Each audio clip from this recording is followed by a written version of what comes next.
एक दुर्घटना पहलगाम की भी हुई।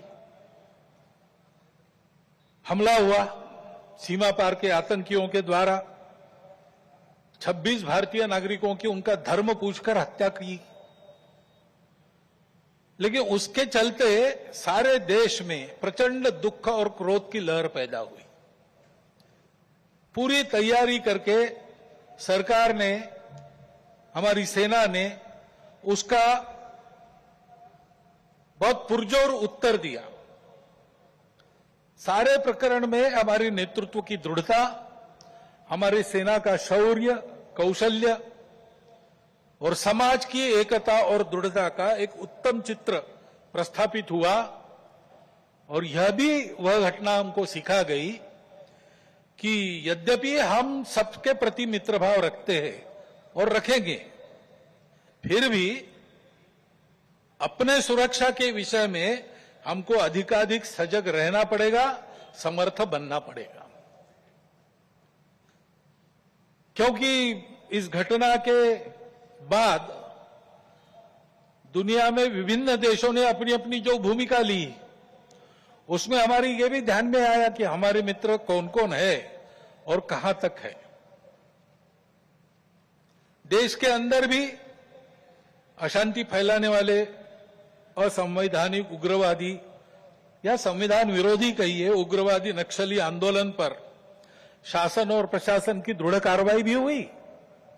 और उनके अनुभव से, उनके विचारधारा का खोखलापन और उनकी क्रूरता का अनुभव होने के कारण समाज भी उनसे मोहभंग होकर विमुख हो गया। लेकिन उनका नियंत्रण तो हो जाएगा, परंतु अब ये उस क्षेत्र में एक बड़ी जो बाधा थी वो दूर होने के बाद उस क्षेत्र में न्याय की स्थापना हो, विकास वहां तक पहुंचे, सद्भावना, संवेदना और सामरस्य वहां स्थापित हो, इसके लिए समाज की भी और शासन प्रशासन की भी योजनाएं चलनी पड़ेगी। क्योंकि इनका अभाव ही ऐसे उग्रवादी ताकतों के पनपने का कारण बनता है। इससे त्रस्त मनुष्य दूसरा कुछ उपाय दिखता नहीं, इसलिए निराश होकर उनको प्रश्रय देता है। कि अभी हाल में अमेरिका ने जो नई टैरिफ नीति अपनाई, उनके अपने हित के लिए अपनाई होगी, लेकिन उसकी मार तो सभी पर पड़ रही है। इसलिए ये सारा परिदृश्य अथवा ये सारी प्रचलित पद्धति, उस पर हम निर्भर हो जाए ऐसी नहीं है।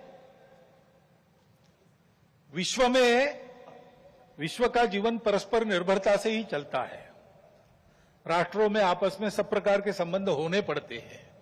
अकेला राष्ट्र अलगाव में, आइसोलेशन में जी नहीं सकता। परंतु ये निर्भरता मजबूरी में न बदल जाए, क्योंकि वो कब बदलेगी, कैसे बदलेगी, उसका कोई पता नहीं। और इसलिए इस निर्भरता को मानते हुए, विश्व जीवन की एकता को मानते हुए, हमको इसको मजबूरी न बनाते हुए जीना अगर है तो स्वदेशी और स्वावलंबन का कोई परिणाम नहीं, कोई पर्याय नहीं। हमको आत्मनिर्भर होना पड़ेगा, स्वावलंबी जीवन जीना पड़ेगा, स्वदेशी का उपयोग करना पड़ेगा। और फिर भी अंतर्राष्ट्रीय संबंधों का, सब प्रकार के, राजनयिक हो, आर्थिक हो, व्यापारिक हो, इन सबका जतन हमको करना पड़ेगा। लेकिन उसमें मजबूरी नहीं होगी, हमारी अपनी इच्छा होगी।